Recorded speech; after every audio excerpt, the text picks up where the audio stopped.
ko Algérie te don janfa la wa Algérie tina janfa kɛ ni y'a ka discours laban jateminɛ ko nka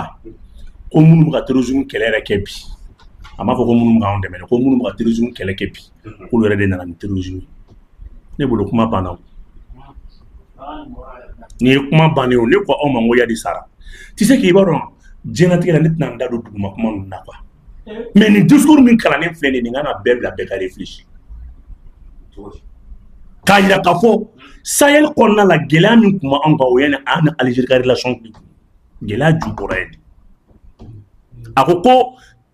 rébellion ni terrorisme ye propagé min kɛ k'a sɔrɔ Libye binni fɛ mais ale ɲinɛna Kadhafi binni tɛ Kadhafi a aidé les Américains à installer le terrorisme dans le Sahel Kadhafi b'a dɔn en 1988 farafindugu tun bɛ duruduru ni fininkolo ta ɲɔgɔn ka taa di Kadhafi ma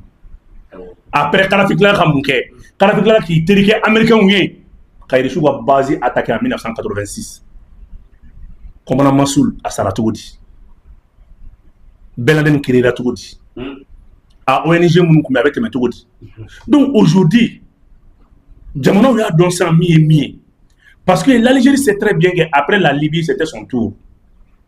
mais an ka nin bɛɛ to yen le Mali a intérêt aujourd'hui j'exhorte ne ka kuma tɛ bɛn mɔgɔ caman dɛ Mali k'i tɛgɛ di dafɛ dugu bɛɛ ma ni min y'a tɛgɛ bɔ dans la plus grande sincérité Côte d'Ivoire m'a tɛgɛ bɔ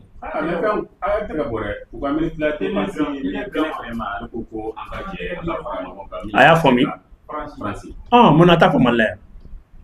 mais min ɲininka désolé aw bɛ kuma dɔ fɔ kuma dɔ la je ne sais pas a b'a réfléchir cogo di comme c'est que mɔgɔ bɛ taa dugu wɛrɛ la mais i ye ŋaniya min ta k'a yira i bɛ taa ŋaniya yira Faransi de yan ne bolo tɛ ne vraiment tɛ Mali yɔrɔ dɔn Algérie filɛ a y'a adressé jɔn na a y'a adressé Macron de la a ma adressé patron pays la dɛ n'a y'a adressé non mɔgɔ bɛ discours kalan yɔrɔ min na ça compte beaucoup le lieu maintenant de la lecture du truc là il va kalama il bɛ discours tenir yɔrɔ min na de la tenue du discours o bɛ compter e tɛ se ka na i badendugu tu es voisin au Mali k'i Mali to yen ka taa Faransi ka taa discours kalan yen k'e bɛ fɛ ni Mali ka tɛgɛ di ɲɔgɔn ma ne y'o de f'i ye Mali tɛgɛ jannen don bɛɛ ye mais dans la plus grande sincérité c'est pour cela Algérie ka discours ni tiɲɛ don nkalon don a bɛ Tebboune ye kuma min fɔ ŋaniya ɲuman ŋaniya juguya tɛ moi j'apprécie on a besoin des discours comme ça mais mun de tora sisan c'est de réaliser sur le terrain wallahi mina min ɲɛ fina dugu fila bɛ yen ni Mali n'o sera k'a tɛgɛ di ɲɔgɔn ma i b'a kalama ko kɛlɛ in bɛ ban o ye Mauritanie ani Algérie ne de bɔra k'a fɔ aw ye bi ni Mauritanie ça fait ni Mauritanie Mali sɔnna k'i tɛgɛ di ɲɔgɔn ma dans la plus grande sincérité discours kɛlɛ n'a kɛra don o don i tɛ terroriste tɛmɛtɔ i ɲɛ la m'a ɲɛfin na ni Faransi ma tila ka nimisa ka kuma wa ne de y'a fɔ aw ye ne tɛ je ne suis pas dans le mandat dans le secret de polichinelle mais n b'a fɔ aw ye ni Algérie sɔnna de faire un franc jeu Mauritanie ka franc jeu kɛ wallahi terroriste b'u yɛrɛ ɲini ça je vous le dis ça aujourd'hui donc Tebboune de discours mun kalan an kana bɛɛ kɛ fu ye an ka dɔw bila hɔrɔnya minɛn kɔnɔ an ka dɔw bila sincérité minɛn kɔnɔ il se peut que fɛn dɔ fɛnɛ bɛ yen u da ma se min ma n'o o tɛ kɛnɛma kuma ye mais ne bɛ conseil min di aw ma a k'a bila u kunna discours mun kalanna c'est rassurant mais Assimi ye kuma kelen min fɔ que je suis d'accord mɔgɔ mɔgɔ ni Mali bɛ jɛ la sécurisation de nos frontières nin bɛna k'a siɲɛ fɔlɔ ye n'a sera ka kɛ Algérie ni Mali kɛ tigɛ ɲɔgɔn ma k'u ka sécurité u ka frontière sécuriser yɔrɔ n'o kɛra Tezawaten kuma tɛ yen tugun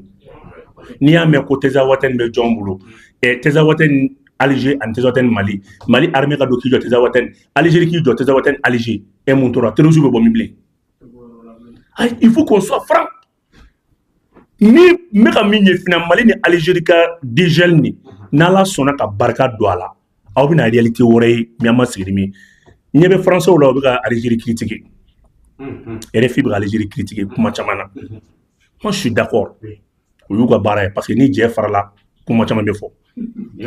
ne tɛ n da don o la mais n bɛ kuma kelen f'aw ye aw kana fɛn bɛɛ lafili Maliyɛnw de b'o fɔ Maliyɛnw ye Maliyɛn ne ka kuma bɛ se ka digi Maliyɛn dɔ la dɔ bɛ se ka fɔ non non nin kuma tɛ nin fɔ kuma ye waati dɔ la hadamadenya la i bɛ dɔ bɔgɔ ka dɔ nɛni k'i tɛgɛ di dɔ ma mais i bɛ taa sɔrɔ a bɛɛ ye kelen Et j'exhorte le gouvernement à procéder ainsi. La diplomatie malienne à Katanini. Je ne parle pas des terroristes, je ne parle pas des rebelles. Parce que Fenobe Sena Aotugoye, ils veulent légitimer les FLA. Ou les Tisrake.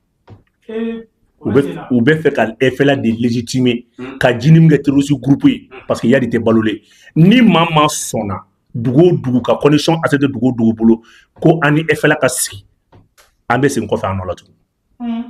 Il faut que Mali diplomatie à Algérie invité. On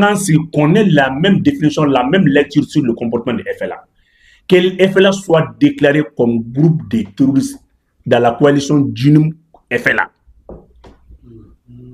Nous avons une définition commune que nous avons fait. Mais c'est la stratégie de sécurisation que nous avons fait. Parce que à tant que aw mamin kele e bolo ni bolo ko mouvement armé de e bolo ko terroriste fo be ka jeka yeta kili o ne ka famille ou plus ne climat j'encourage et voilà me kuma gelen fina mais irani États-Unis ka sikia irani États-Unis ka bomba na go be sigi no ma be oro no be sigi na marfata tu pour mo ka blu kuna kasani kasa sigira ko ta ka bana ou be kiki écriture là non bibi na mengo Mali na ni charme mais ça c'est la charme de 2014 charme de Terminator 14 Abraham du jamais vu min munu ngora sigaso fin kanana 2014 c'est la fabrication russe qui date de 2014 Aïta do bekata la T14 Abraham Aïta c'est la fabrication russe de par là bien de Mali bana français mon français ko ko russe ko matériel blanc yo be mi utiliser on m'a c'est ka dala comme ni Mali tay Aïta français ko communiquer la ils disent que voilà les matériels maintenant des soldats russes au Mali on m'a faut abara de ko Mali kamine minen nous na Togo de fait Togo Burkina Sigasso Buguni wulé senu akara samedi matin min no ma do Afrique kono folo char Terminator voilà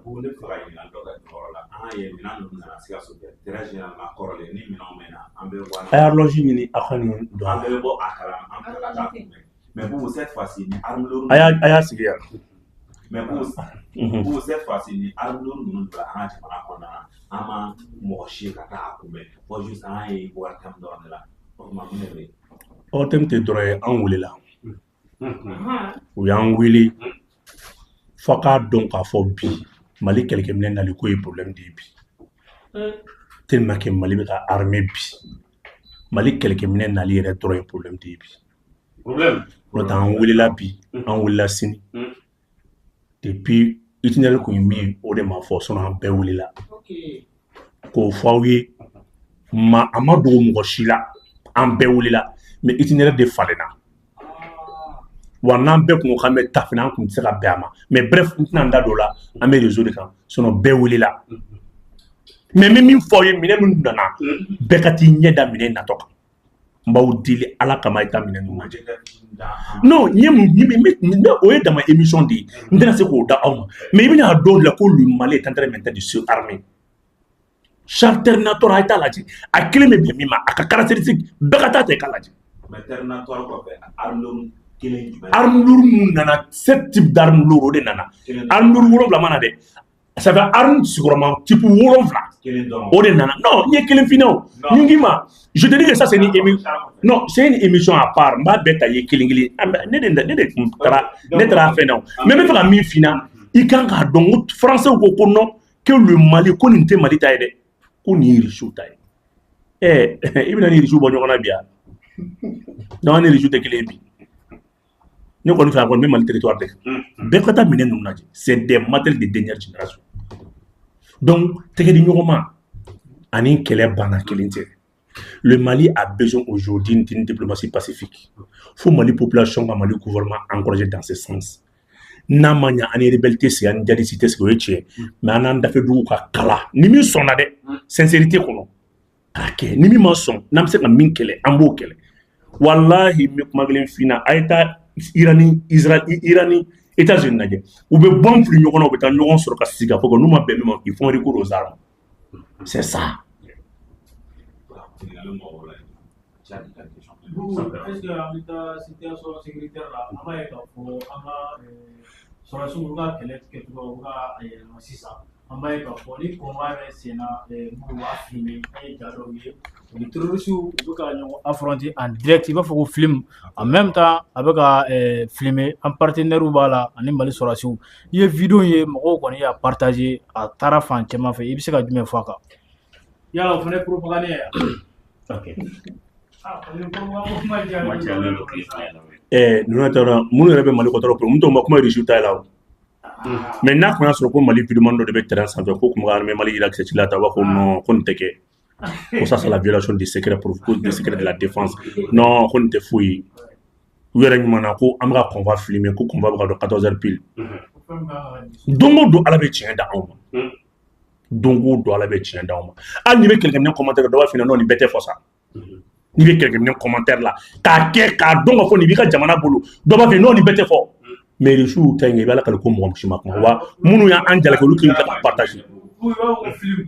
ma fama il souye ni minke bi mais ne be kuma kelin fo wi je suis seul en communication na me ñoko blassa na nga mi ngi risque bala de risque ba de bala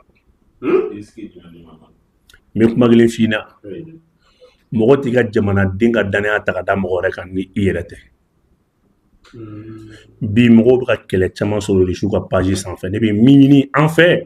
en communication to fa wala sa malion kan en fait talaje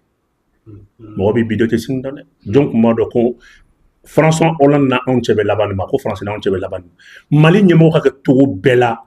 malien kanata abonné mogo ka page la ni malien ka page bi mimra ira bi ne ba ni dire pas faire kan ñogona ke kam malien ko confiance gagner c'est que armée et souveraineté bi bebe ga fo rishu mona parce que ñebulu tadel ma fomia donc ne be mi ñe fo tiendo un partenaire may mais quel est en détail ne tay conseil dire parce que il m'a comment faire pour dobe woyala ou ba ta problème yibo ma dabo juguma kama ma dabo min kama je suis fier qu'à fin de oui dire pas page gani après la course par jour dans laps de temps dans moins de temps betari abonné kan et na faut ñu ko na ka be la ma dom na be gela de mo ki tuyer la ne tay conseil didi na sur ni modèle mon fleni na nya le be sikani ñoko na o ke angani sur dire pas ka page kan o de kon kadni o ne ka hakine il joue ya ke to na nya le fne se ka ñoko na keti mogo kana to idin kan nege mogore tan no fe kisem biga ci ni abiga ci malidi jugum biga fa malidi akadi malio yo ka so yere ka armée ka page ka ne kon mo def o ko kon kadni ça fait quoi mogo bi to bila ka seni nyeski mali bi ko la maliki hakili to ayere law de ñomote bi be abonné nu nga fondé ka ne ma fa ci mo ndo de mais be ga abonné mali fene armée ta ka o de fene ñomote